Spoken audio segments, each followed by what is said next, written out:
ಮರುದಿನಂ ತೆರಳುವೆ ದ್ವಾರಕ ನಗರಕ್ಕೆ, ಮರುದಿನಂ ತೆರಳುವೆ ದ್ವಾರಕ ನಗರಕ್ಕೆ. ஒரு போன்றவர்கள் சித்தತೆಗೊಂಡಿಗ ಯುದ್ಧದ ಸುದ್ದಿಯ ಶೀಘ್ರದೊಳಗೆ. ஒரு போன்றவர்கள் ಸಿದ್ಧತೆಗೊಂಡಿಗ ಯುದ್ಧದ ಸುದ್ದಿಯ ಶೀಘ್ರದೊಳಗೆ. ನಂದ ಗೋಪ ಶ್ರೀ ಕೃಷ್ಣನ ಸೈನ್ಯ ಬಲರಾಮರ ಸಹೋಜ ಪಡೆಯಲು.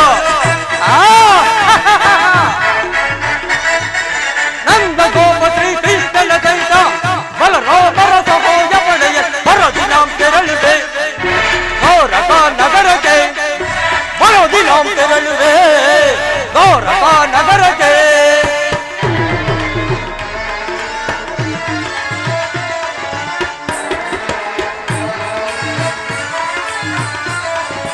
ಅದಮ ಭೀಮನ ಒದಿಸಲು ನಾಂ ವಿಧ ವಿಧ ಪ್ರಯೋಗ ಬೆದಗಿದರು.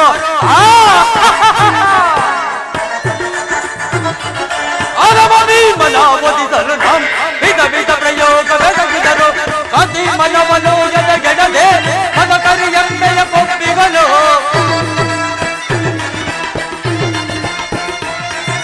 ಕದಿ ಮನವನು ಎದೆಗೆಡದೆ ಮದಕರಿ ಎಣ್ಣೆಯ ಕೊಬ್ಬಿಗನು. ಮಾಧವನ ಬೆಂಬಲದ ಮರೆಯುವ ಮನೋನ ಕೊಂಡವರ ಘಟವಂ.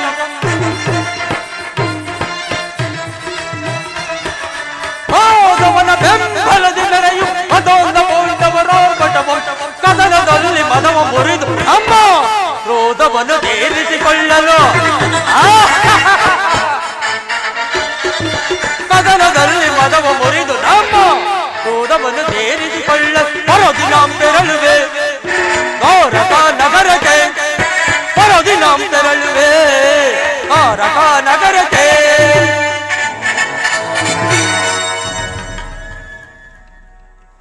ಈ ಧರ್ಮಕ್ಷೇತ್ರವಾದ ರಣಭೂಮಿಯಲ್ಲಿ ಕುರು ಪಾಂಡವರ ಭೀಕರ ಸಂಗ್ರಾಮ. ದುರ್ಯೋಧನನ ಛಲ, ದುರ್ಯೋಧನನ ಛಲ ಮತ್ತು ಬಲವನ್ನು ಈ ಜಗತ್ತಿಗೆ ತೋರ್ಪಡಿಸಲು ಬಂದೊದಗಿದೆ ಮುಂದಿನ ಮಹಾ ಸಮರ. ಆ ಏಡಿಗಳಾದ ಪಾಂಡವರು ಈ ಪೃಥ್ವಿಯನ್ನಾಳಲು ಅಸಮರ್ಥರು. ಅವರು ಅಂತಹ ಬಲಾಢ್ಯರೇ ಆಗಿದ್ದರೆ, ಅವರು ಅಂತಹ ಗಂಡುಗಳಿಗಳೇ ಆಗಿದ್ದರೆ, ಅವರು ಅಂತಹ ಸಾಹಸಿಗಳೇ ಆಗಿದ್ದರೆ ನನ್ನನ್ನು ಜಯ ಜೈ ರಾಜ್ಯವನ್ನು ಪಡೆಯಲಿ, ಇಲ್ಲವೇ ಪುನಃ ಕಾಡಿಗೆ ಹೋಗಲಿ. ಇನ್ನು ನನ್ನ ಪರಮ ವೈರಿಯಾದ ಅರ್ಜುನನು ನನಗಿಂತಲೂ ಮೊದಲೇ ದ್ವಾರಕೆಗೆ ಹೊರಟಿರುವನು. ನನ್ನ ಸುದೈವ ಬಲದಿಂದ ನಾನೇ ಮೊದಲು ಹೋಗಿ ಶ್ರೀಕೃಷ್ಣನ ಸಹಾಯವನ್ನು ಪಡೆದುಕೊಳ್ಳುವೆನು.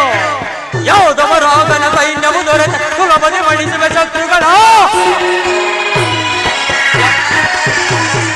ಯಾವುದವರಾಗನ ಸೈನ್ಯವು ದೊರೆತ ಸುಲಭನೆ ಮಣಿಸುವ ಶತ್ರುಗಳ. ರಮಣನು ನಮ್ಮದವಾದ ಮಗೈವೆ ಭೀಮನ, ರಮಣನು ನಮ್ಮದವಾದ ಮಗೈವೆ ಭೀಮನ. ಮಧ್ಯಮ ಪಾಂಡವ ಪಾರ್ಥನ ಬದಿದ ಮಿತ್ರ ಕಣ್ಣ ತೊಟ್ಟಿಹನು ಪಡವ. ಮಧ್ಯಮ ಪಾಂಡವ ಪಾರ್ಥನ ಬದಿದ ಮಿತ್ರ ಕಣ್ಣ ತೊಟ್ಟಿಹನು ಪಡವ. ಮರುದಿರ್ಮೋದನದಲ್ಲಿ ಕುಳಿತು ತಿರುಗವು ಅರುಷದಿ ಕರೆಯ ನಾಳ್ವೆ. ಮರುದಿರ್ಮೋದನದಲ್ಲಿ ಕುಳಿತು ನಿರುತವು ಅರುಷದಿ ಕರೆಯ ನಾಳ್ವೆ. ಮರುದಿನಂ ತೆರಳುವೆ ದ್ವಾರಕ ನಗರಕ್ಕೆ, ಮರುದಿನಂ ತೆರಳುವೆ ದ್ವಾರಕ ನಗರಕ್ಕೆ.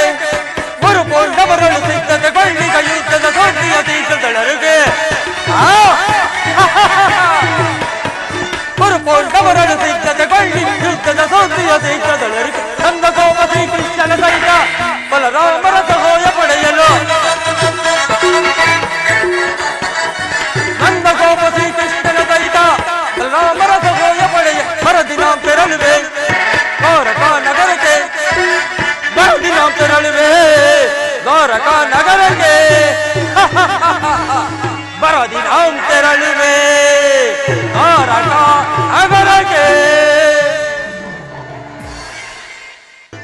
ದ್ವಾರಕೆಗೆ ಹೋಗಿ ಶ್ರೀಕೃಷ್ಣನ ಸಹಾಯವನ್ನು ಪಡೆದಿದ್ದಾಯಿತು. ಇನ್ನು ಆ ಪಾಂಡವರ ಕಥೆ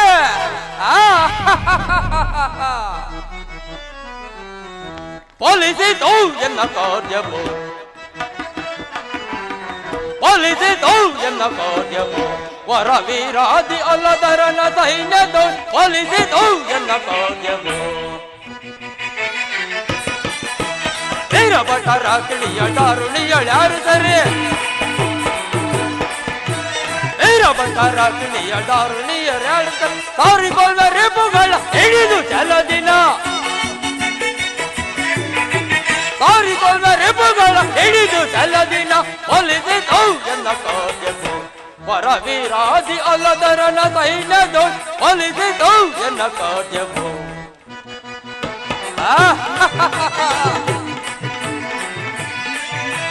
ಪುಂಡರಾದ ಪಾಂಡವರ ಕಂಡು ಧೈರ್ಯಜನ, ಪುಂಡರಾದ ಪಾಂಡವರ ಕಂಡು ಧೈರ್ಯಜನ. ಮಂಡಲಪು ಮಂಡಲದ ಹಿಂಡುವೆ ಖಂಡಿತನ, ಮಂಡಲಪು ಮಂಡಲದ ಹಿಂಡುವೆ ಖಂಡಿತನ. ಫಲಿಸಿತು ಎನ್ನ ಕಾರ್ಯವು. ವರವೀರಾದಿ ಅಲ್ಲದರನ ಸೈನ್ಯದ ಫಲಿಸಿತು ಎನ್ನ ಕಾರ್ಯವು. ಫಲಿಸಿತು ಎನ್ನ ಕಾರ್ಯವು. ಫಲಿಸಿತು ಎನ್ನ ಕಾರ್ಯವು. ರೂಪವಾಗಿ ತೋರಿ ಬರುತ್ತಿರಲಿಲ್ಲ ದಯಾಮಯ. ನನ್ನ ಕುಮಾರನಿಗೆ ಯಾವ ಅಮಂಗಲವೂ ಆಗದಿರಲಿ. ಅಮ್ಮ ಕುಮಾರ, ನಿನ್ನ ಸಲುವಾಗಿಯೇ ಕಾತರಳಾಗಿದ್ದೇನೆ. ರಾತ್ರಿ ಎಲ್ಲವೂ ನಿದ್ರೆ ಇಲ್ಲ, ಬೆಳಕು ಹರಿಯುತ್ತಲೇ ದುರ್ಮಿತ ಪರಂಪರೆಗಳು. ಬಾವತ್ಸ, ನನ್ನ ಎದುರಲ್ಲಿ ಮೊಣಕಾಲಲ್ಲಿ ಕುಳಿತುಕೋ. ಈ ನನ್ನ ಭದ್ರ ಹಸ್ತದಿಂದ ನಿನ್ನ ಮಸ್ತಕವನ್ನು ಒಂದು ಬಾರಿ ಸ್ಪರ್ಶಿಸುವೆನು. ಅಮ್ಮ, ನಾನು ಈ ದಿನ ಯುದ್ಧಕ್ಕೆ ಹೊರಟಿರುವೆನು. ನನ್ನನ್ನು ಅರಸು ಜನನಿ. ಯುದ್ಧ? ನಿನಗೆ ಯುದ್ಧಕ್ಕೆ ಅನುಜ್ಞೆಯನ್ನು ಕೊಟ್ಟವರಾರು? ಅಮ್ಮ, ಈ ಬಾಹುಗಳಲ್ಲಿ ಶಕ್ತಿ ಇರುವ ತನಕ ಈ ದುರ್ಯೋಧನ ಯಾರ ಅನುಜ್ಞೆಯನ್ನು ಬೇಡುವುದಿಲ್ಲ ತಾಯಿ. ಅದು ಅಲ್ಲದೆ ಈ ಕುರುಕ್ಷೇತ್ರ ಯುದ್ಧದಲ್ಲಿ ನಮ್ಮ ಸೈನ್ಯ ಸಮ್ಮಿಳಿತವಾಗಿರುವುದು ನಿನಗೆ ತಿಳಿಯದೆ ತಿಳಿದಿರುವುದು. ಆದರೆ ಅದು ನೀನು ಡಾಂಬಿಕ ಪ್ರದರ್ಶನದ ಪರಮಾವಧಿಯಿಂದಲೂ ಪಾಂಡವರನ್ನು ಹೆದರಿಸಲು ಹೂಡಿದ ತಂತ್ರವೆಂದು ಭಾವಿಸಿದೆ. ದೇಹ ವಾತ್ಸ್ಯ ಪ್ರೀತಿಗೆ ತಿಲಾಂಜಲಿ ಬಿಟ್ಟು ಈ ಘನಘೋರ ಯುದ್ಧಕ್ಕೆ ಆಹ್ವಾನ ಕೊಡುತ್ತಿರುವೆ ಎಂದು ಮಾತ್ರ ನಾನು ತಿಳಿದಿರಲಿಲ್ಲ ಕುಮಾರ. ಅಮ್ಮ, ಇದು ಯುದ್ಧವು ಕ್ಷತ್ರಿಯನ ಧರ್ಮ. ಯುದ್ಧವು ಮನುಷ್ಯನ ನಾಶ, ನೀತಿಯ ಪ್ರಳಯ, ಧರ್ಮದ ಮಹಾ ವಿಫಲವ. ಕುಮಾರ, ಈ ಜಗತ್ತನ್ನು ನಿರ್ಮಿಸಿದ ವಿಧಾತನು ಯುದ್ಧವನ್ನು ನಿರ್ಮಿಸಲಿಲ್ಲ. ಅಸ್ವನಾಂದಾದ ಮಾನವನು ತನ್ನ ಕಲುಷಿತ ಚಿತ್ತದಿಂದ ಕಡೆದು ತೆಗೆದ ಕಾಳಕೂಟವದು. ಕುಮಾರ, ನನ್ನ ಮಾತನ್ನು ಕೇಳು. ಗೃಹದ್ವಾರದಲ್ಲಿ ನಿಂತಿರುವ ಶಾಂತಿಯ ಮೂರ್ತಿ ನಿರಾಕರಿಸಿ ಘನಘೋರ ಯುದ್ಧಕ್ಕೆ ಆಹ್ವಾನ ಕೊಡಬೇಡ. ನಿಲ್ಲಿಸು ಕುಮಾರ, ಈ ಯುದ್ಧವನ್ನು ನಿಲ್ಲಿಸಿಬಿಡು. ಅಮ್ಮ, ಈ ಅಪೌರುಷದ ವಾಕ್ಯಗಳನ್ನು ಕೇಳಿ ಕೇಳಿ ನಾನು ಬೇಸತ್ತು ಹೋಗಿರುವೆನು. 100 ಜನ ಮಕ್ಕಳನ್ನು ಎತ್ತ ಮಾತೆ ಇದೊಂದಲ್ಪ ಯುದ್ಧದ ಸಲುವಾಗಿ ಇಷ್ಟೊಂದು ಭಯಭೀತಳಾಗುವುದೇ? ನನಗೆ ಆಜ್ಞೆಯನ್ನು ಕೊಡುತ್ತೋಯಿ. ಚಲಬೇಕೆ ಕುರು ನಂದನ,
ಏ ಕಣ್ಣುಗಳೇ ನುಡಿಯಬೇಡೋನೆ ಕುಮಾರ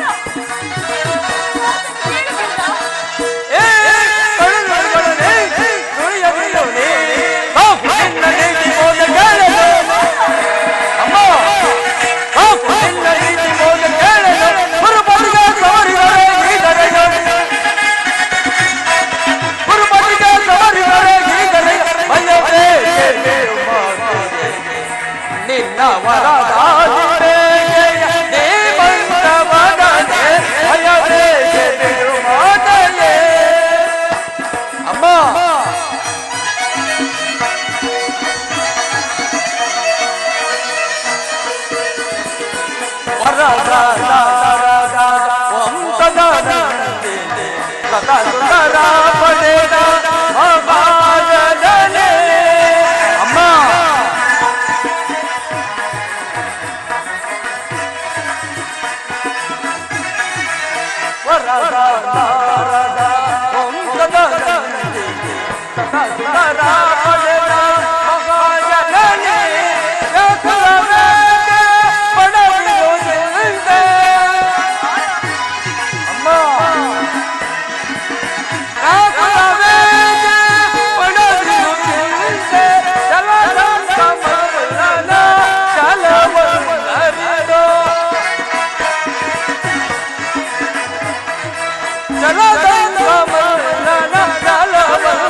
ಕುಮಾರ ಧರ್ಮದ ರಹಸ್ಯವನ್ನು ನೀನು ತಿಳಿಯಬೇಕಾದರೆ ಪಾಂಡವರಿಗೆ ಸಲ್ಲಬೇಕಾದ ಅರ್ಧ ರಾಜ್ಯವನ್ನು ಕೊಟ್ಟು ಸಮಾನ ಭಾವದಿಂದ ರಾಜ್ಯವನ್ನು ಆಳುಕಂದ.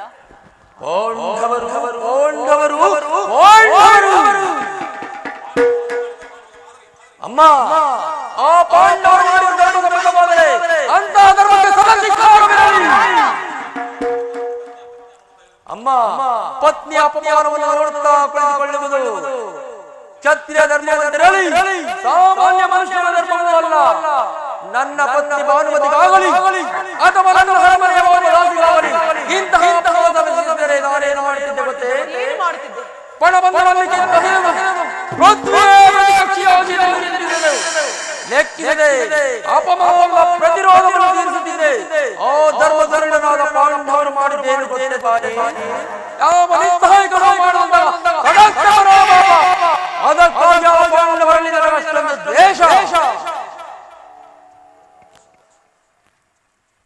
ಕುಮಾರ, ನೀನು ಆಹ್ವಾನಿಸುತ್ತಿರುವುದು ಯುದ್ಧವನ್ನಲ್ಲ, ನಿನ್ನ ಮೃತ್ಯುವನ್ನು. ಅಮ್ಮ ರಕ್ತ ಸಿಂಹಾಸನವು ರಕ್ತದ ಮಡುವಿನಲ್ಲಿ ಮುಳುಗಿ ಹೋಗುವುದು. ಹಸ್ತಿನಾವತಿ ಬದಿಯಲ್ಲಿ ಹರಿತಿರುವ ಗಂಗಾ ನದಿಯು ಕೆನ್ನೀರು ಕಾಲುವೆಯಾಗಿ ಹಸ್ತಿನಾವತಿಯ ಸುಮಂಗಲರು ತಮ್ಮ ಮಾಂಗಲ್ಯವನ್ನು ಕೈಯಲ್ಲಿ ಹಿಡಿದು ನಿಲ್ಲಬೇಕಾಗುವುದು. ನೀನೇನು ಮಾನವನೋ ಇಲ್ಲ ದಾನವನೋ?